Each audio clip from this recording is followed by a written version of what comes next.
Featuring, of course, that Galarian Wheezing, but also some other techs for other matchups like that Drapion V. Yeah, absolutely. We do see it in the prize cards, at least one copy. There's multiple, but one in the prize cards there on Brandon's side of things. We also see that Evital and the Stoutland be in the prize cards for Michael's side of the field as well. But I'm excited to see this match. We know that Pram went up against a Galarian Wheezing deck in the last round, came out on top, beat it, and that was just pure Galarian Wheezing, right? Yeah, we counted him out. We looked at the matchups and saw that he was faced against Rowan, and we're like, oh, that's not going to be a good matchup for you. But, I mean, this is Michael. He knows exactly what to do here. Sees a coughing and goes, well, I just need energy, and I'm gonna hang out for a minute. It's always nice to keep that Lugia as a Lugia for as long as you can, and maybe you can go ahead and evolve and avoid that poison. We'll see what strategies Michael's going to employ here when all the cards are down. The cards fall, absolutely. We're getting into our Swiss round 7. Of course, both of these players, if they get a win in this match, will be into day 2. So that is even more pressure on the line here in this match, and I think it's going to be an absolutely great one. So let's get into it, Kyle. We're over here on Brandon's side. After Pram has already opened with an initial turn, we see an Archeops in the discard pile, a manual attached to that Aurora Energy, which I'm assuming is what discarded that Archeops. But we're back over to Brandon's side now for the first turn. Yeah, we see the Eternatus V there, and that's plenty of information there for Michael. Says, oh, well, at least there's some Pokemon that I can use these gusting effects on and maybe start to use some of my abilities. And that's really the window that Lugia is looking for here. As soon as you see that Pokemon, you know at least you have one turn of Summoning Star as soon as you see a boss or a Serena. Yeah, I feel like we know Pram as maybe not being the biggest fan of this format, but still continuing to play Lugia, but at least getting some spicy matchups here, going against not one, but 2 Wheezing decks. So this is going to be fantastic. All right, so from Brandon's side, we are going to see a Temple of Sinnoh come down. Very applicable card here in this matchup, potentially. And then we also have a Judge that has been popped off here. So both players going to draw into 4 cards. Of course, that E-Turn V is already down on the bench with a big Parasol attached as well. But we need to see that coughing turn into a Galarian Wheezing. Yeah, there are a few more energies left in the deck to do that. It's not going to be the Hiding Darkness because of the Temple of Sinnoh, but can he find it? Did he actually find the one of Boost Shake? No way. There's a one. Oh, it's in sure the enough, hand. he found it. That's one way to do it, I guess. Off of the Judge. Oh my goodness. Yeah, that's absolutely hilarious. That Boost Shake. Fantastic card. I mean, actually, I think this is the only time I see this card played in the game right now. We do not see this very often, but sure enough, when you get this Pokemon down and you start blocking those abilities, it's a pretty good turn. Yep, so it is going to end the turn, but that's exactly what you want to be, because once that Galarian Wheezing is in the active position and that neutralizing gas is turned on here, there are no other abilities on the field besides that Galarian Wheezing, which means Pram cannot activate that V-Star power of the Summoning Star to get any Archeops out. Professor's Research is going to be the start here, though, for Pram. So let's see what 7 cards are drawn into off of this and where it can go, I suppose. Oh, well, plenty of energies, but that's not exactly what you're looking for here. Obviously, if you can find the boss's orders or the Serena, that's very nice, as you will have that one opportunity to use Summoning Star, but it's just a pass of the turn. Yeah, and having all the energy kind of stuck in the hand is awkward as well. You need some sort of recycle versus a research, which is also in the hand, but you don't really want to discard all of those. All right, so we are just passing after nothing happening besides that research there on Pram's side. Brandon now taking the turn away. We're going to see that Hisuian Sneasler. Yeah, this is a card to help increase the damage. You're going to go ahead and get the poison up to 6 per turn, and thankfully that last card there is the Crobat V. So we're going to see Brandon drawing up to fresh 6 cards, really looking for that energy, does find it. Yeah, I love when we get to see these sort of different kind of non-meta type decks be shown in action, because we see so many different variants of things that we don't get to usually feature on the stream, like the Crobat that you don't see a lot of times, that Sneasler we barely see, but also cards like Marnie, tried and true here, and that is going to be the one we see from Brandon. Now drawing into 5 cards. Pram going to draw into 4, so at least those energy are back in the deck, at the bottom of the deck, but hey, still not in the hand at a minimum. Yep, still looking for any way to move this yeah. Wheezing and is not finding it. And the clock is running. We see the 6 damage from poison. Yeah, that is severe poison here from that Galarian Wheezing. So, of course, that Sneasler boosting that poison damage. Now Pram is pretty much on a timer here. And at least there's a quick ball in the hand so we can get some more Pokemon onto the field.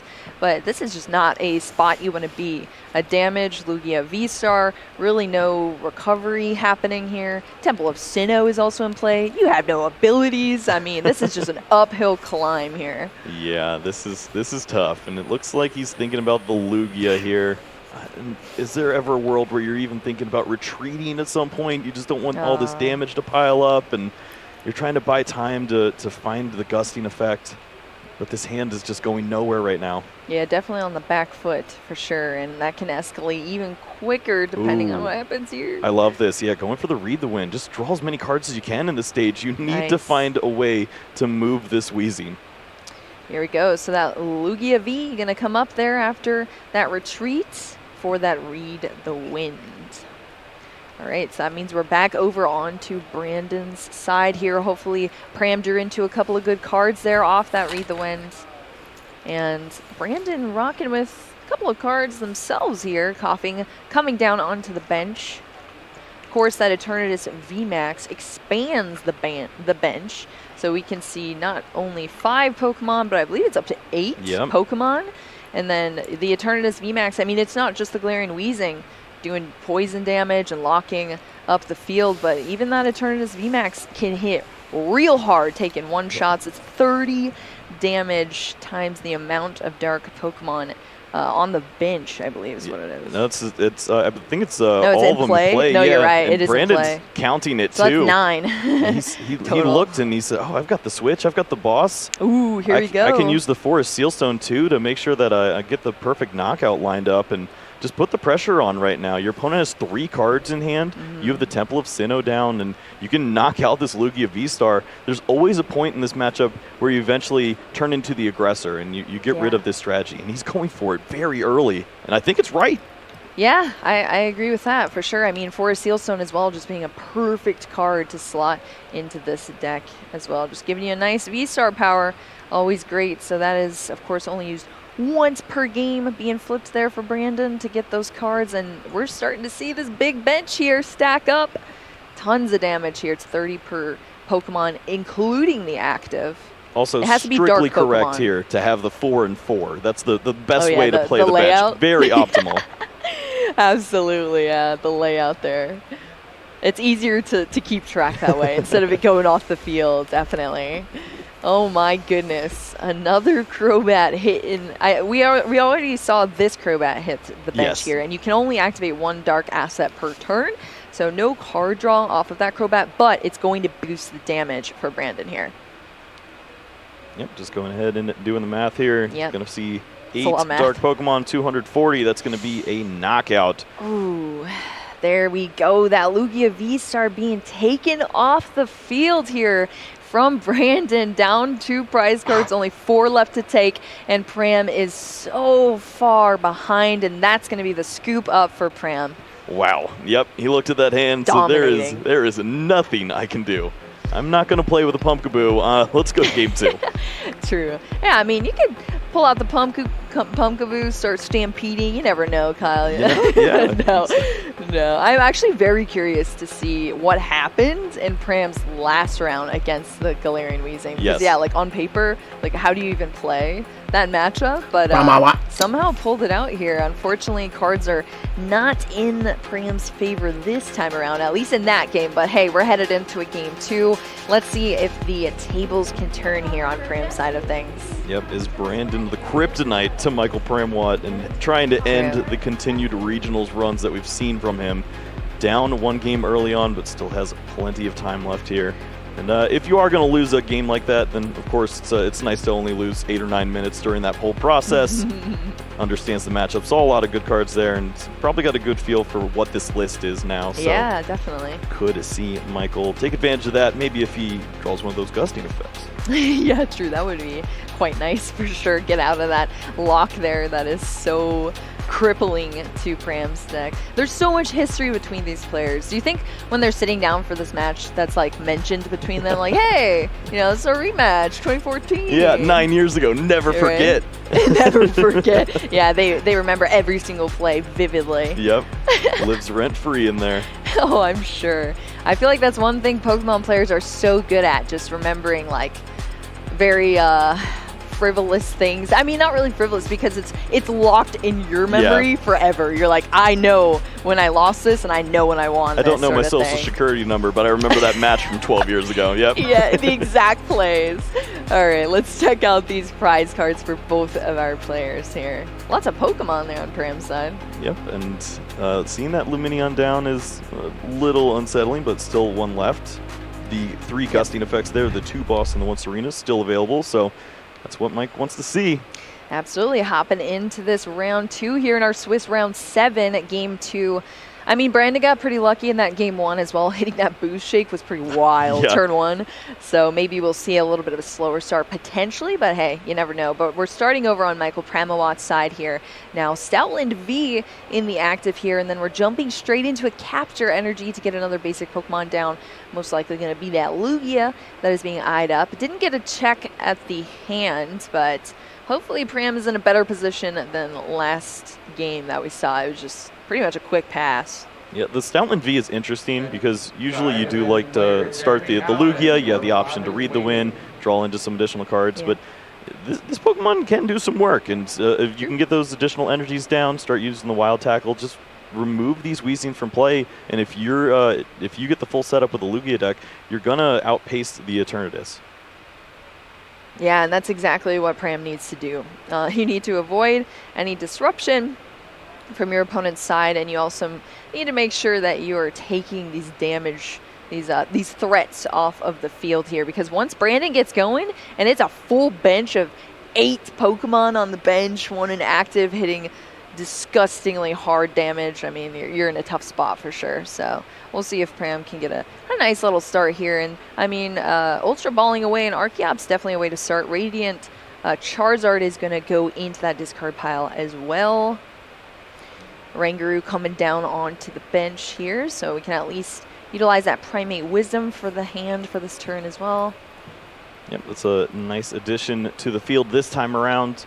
Maybe can help clean up those draws a little bit, as this could get a little awkward. We do see that the supporter for the turn, for next turn, of course, the Professor's Research is going to be placed on the top there, so maybe avoiding some of those issues there, and does find Serena, which is a card that he really wants after you play down the Lugia V-Star. Yes, absolutely. That is for sure. But yeah, definitely prepping that research there. We did see tons of Marnie from Brandon's side of the field in the last game. So having that out to the Marnie so you don't have a dead hand that you draw into is so essential there. So starting off with an Ultra Ball here on Brandon's side of the field. Ultra Balling away an energy, and I believe that is a Marnie, I think. I can only see the corner of the artwork there, but I'm pretty sure I've seen that card plenty of times. Yeah, once or twice. It has definitely ruined a lot of dreams. And absolutely. Also lives rent-free there, but it's going to probably be the strategy here. We did see the Dark Energy in hand as well, so pretty solid start there. I think it looks like Forest Sealstone too, so really great opener here for Brandon. Yeah, the Forest Sealstone is so nice in this deck. So nice. I love it being used in decks that didn't have a V-Star power, and now they do. It's quite nice. All right, Brandon, that Sneasler coming out again here. So just stacking up the Pokemon. Ooh. Oh, I got worried there. I was like, whoa. No. We don't want to be using this Forest Sealstone on the boost shake now, do we? The energy is cool and all, but I think Ascension's going to work just dandy. Yes, absolutely. Yeah, Ascension is so nice. We did see the boost shake last time, which was super clutch, but Ascension is also something the Coughing can do to get into that Galarian Wheezing. That Crobat is going to get the 4 Sealstone on the field here. Ooh, very similar to game 1 here. Wow. On the first turn for Brandon, the Temple of Sinnoh and the Judge, which is exactly what we saw on that turn 1 from Brandon in the last game. Let's see if it pans out here. I mean, this is going pretty smoothly. And they looking here, too good. Kyle. Yeah, and I mean, just the Judge in comparison to the Marnie. There was a research sitting on the top of the deck there with the Oranguru, so this is fantastic. And I really liked the ordering that we saw there with the Forest Sealstone. Actually held on to that, drew with the Crobat, and then placed it onto the Crobat V instead of throwing it down on the Eternatus and drawing 6, because he understands having that big Parasol there at the right time is so crucial to keeping that Pokemon around.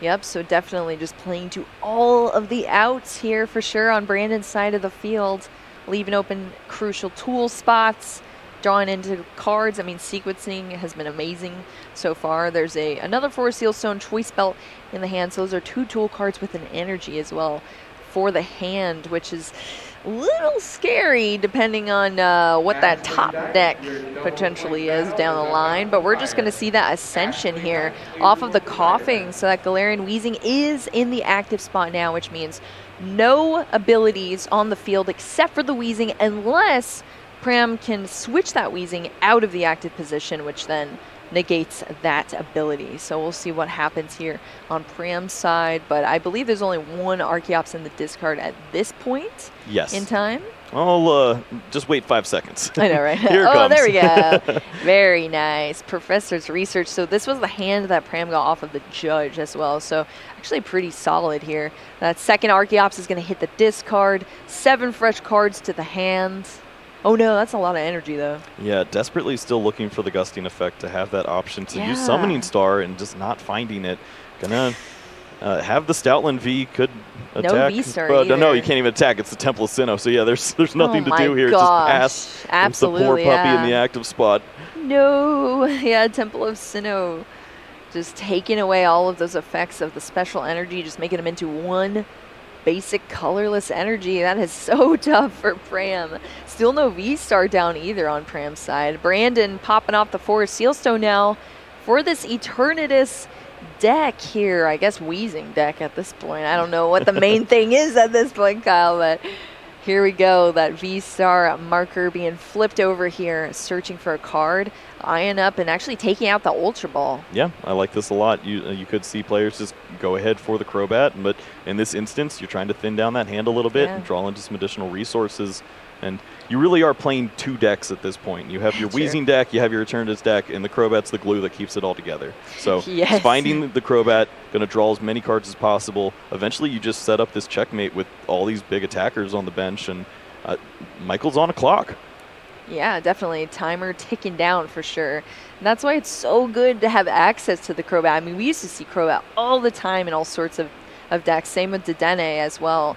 But yeah, that Crobat V is so nice when you can play it, draw into cards, but then still have access to a supporter for turn as well. It's so crucial here, and Brandon is executing this flawlessly. Here we go. Let's see what cards were drawn into off of that Dark Asset ability. Yeah, looks like the Marnie was found, if that is something that Brandon wants to work in this turn, and it is going to go for that.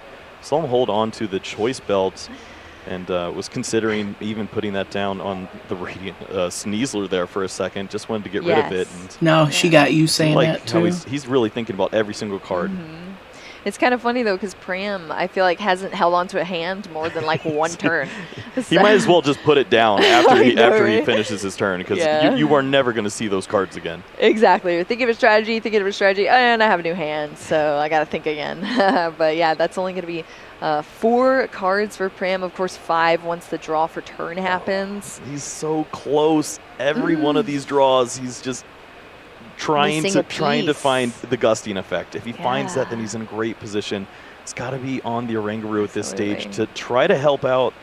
But you can't even do that. You're just stuck. Yeah, no, this is really, really tough here on Pram's side of the field. So many hands that we've seen and not a single Gusting effect in any of those hands. At least we do have, I think it was the V-Star in hand that Pram drew into. So there's that. So we're going back into the deck here with an Evolution Incense as well. But yeah, not enough here to make something happen in the turn. Yeah, I think that he's looking at eventually going for another Lugia V, and then after you lose the Stoutland, you could just try to read the wind a few times. You just have to draw cards at this stage, and I know. It's awful that the Stoutland is stuck in the active spot. With the Temple of Sinnoh in play, it has such a high retreat cost, and the Temple's out. Yep.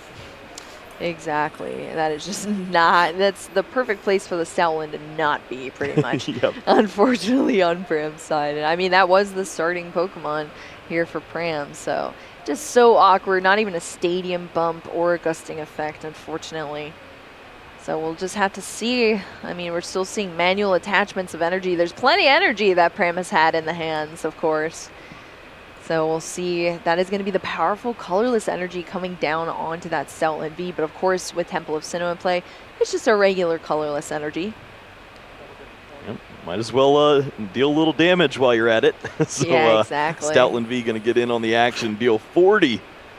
Yep, 40 damage here to that Galarian Weezing, but of course there's still poison sitting there on the Stoutland V, so taking damage between turns in the Pokemon checkup phase as well. Now we're over onto Brandon's side of the field.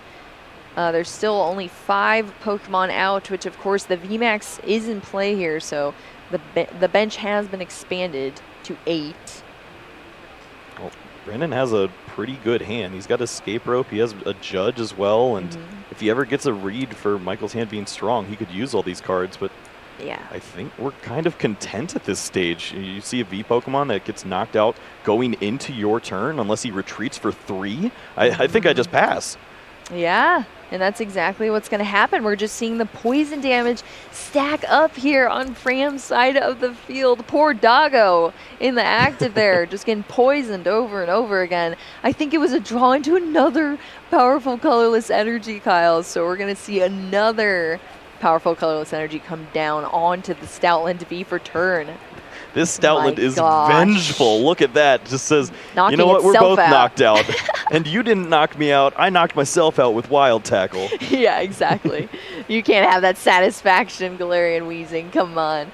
All right, so that Wild Tackle, of course, it does 30 damage to yourself there. That Stoutland V is off the field, as well as that Galarian Weezing. There's not another Galarian Weezing yet, at least on Brandon's side of the field, but there is a Coughing that is eligible for an evolution here on Brandon's side. So Michael Pramawat is going to take a prize card there off of that Galarian Weezing. Coughing's going to be promoted here from Brandon's side of the field, and there's a Weezing already in hand too. Oof.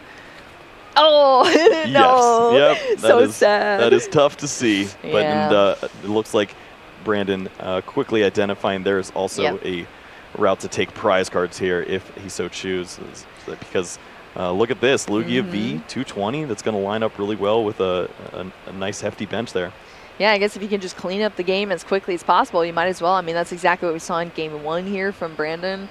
Just going super aggro, taking the prize cards, no way for Pram to respond to it because just being so many turns behind. And if you can clean up a nice 2-0, I'm sure that's what Brandon is going to want to do here. Just thinking about it, trying to figure out, is it worth working in the Judge early? Do you go for a different Pokemon, then try to Judge and find Crobat, or do you do the Crobat now at this stage? Certainly are a lot of odds to think about. The Galarian Zigzagoon also is a nice card to consider here. Getting the 10 additional damage onto the Lugia V softens up those numbers to where you only need to have 7 Dark Pokemon in play. Yeah, still a lot to come out here, especially if you don't get the cards you need to retrieve those Pokemon out, but there is a lot of Pokemon search in this deck, and then of course if you get that Crobat V, you can draw into even more cards. So it's I've played against many Eternatus in my day where they get to a full bench in just one single turn. Yes. And it's quite sad if you're on the opposing side of that. Well, Michael once more loses the hand. Yep. So I'll try again. Hopefully I can see a Lugia and play Pokemon today. I know, poor Pram. Oh no. And especially going against 2 of these as well. I think Pram maybe got out of that last match like, wow, I got lucky on that one. And then it's like, okay, my luck has run out against Galarian Weezing. Well, Brandon still needs a little bit to go his way here. Yep. Finds Crobat immediately. Huge. Wow. Yeah, and playable cards at that as well. So we're going to see a lot of draw here off of that Crobat. Wow, even has the Quick Ball to go with this too. Huge. Of course, sequencing everything out, counting up the damage. That is a lot of damage to be mathing here on Brandon's side of the field, so making sure everything is correct here. I wonder if there's ever a world where you just use the Quick Ball, throw away the Choice Belt, and try to just leave the Crobat in your hand. Yeah, I was thinking that too. I think that's actually what Brandon potentially is debating here. Either using it or just quick balling it away and then drawing in more cards. But I think it's going to be played here onto that Eternatus V, and then we're just going to draw into a fresh 5 cards, up to 6 here, off that Crobat V Dark Assets. Yep, this has a similar effect here. You get to hold onto that quick ball, which leads to the 4th Crobat V, and that's going to be the way to close out on those final 2 prize cards realistically. That's true, yeah, and here we go. That's 7 Pokemon down here now, Kyle. On the bench, I mean 8 if you include the active as well. That is a knockout. Brandon going down to just 2 prize cards remaining, and Michael has to have the turn of his life to get things rolling here. So much going on, and only has 5 cards to do it. Yep, and so much has gone right there for Brandon, piloting this just super off-meta Eternatus VMAX deck. You love to see it. Down to 2 prize cards. Over here onto Pram's side now. Going to do everything possible because I mean, you got to pull out a Hail Mary at this point.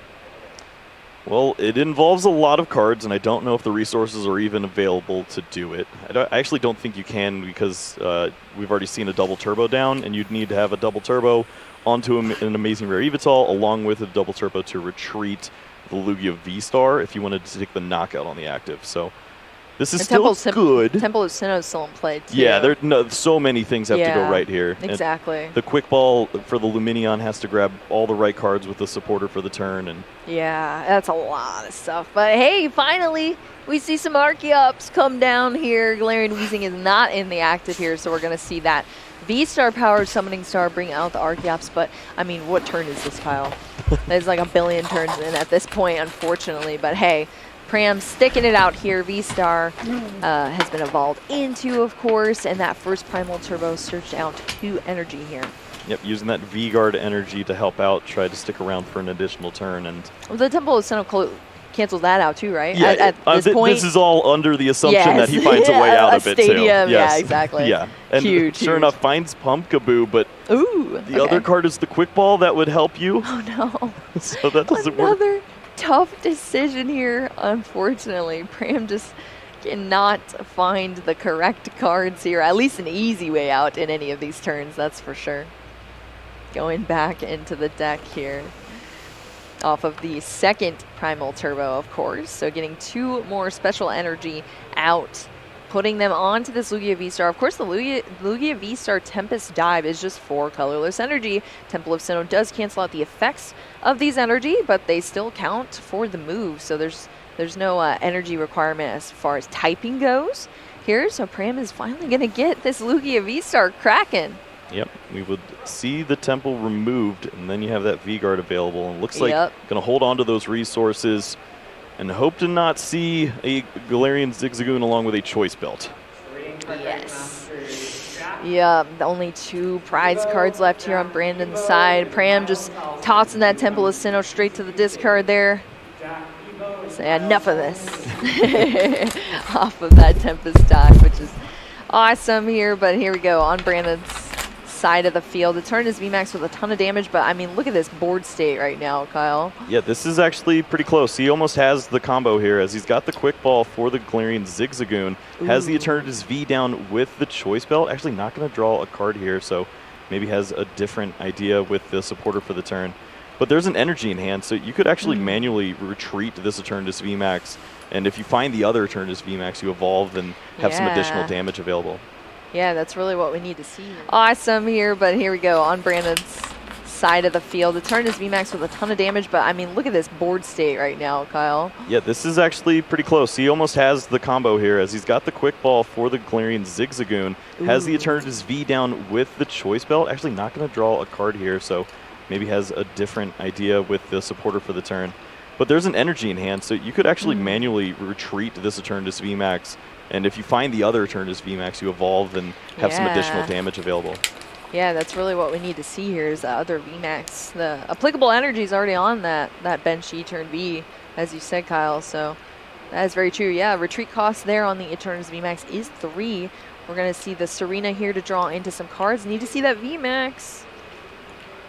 No luck. Finds the Temple of Sinnoh along with the big parasol that could help out and sticking around. But the damage is already dealt to the active, so probably not the plan there anymore. Very, very true. All right.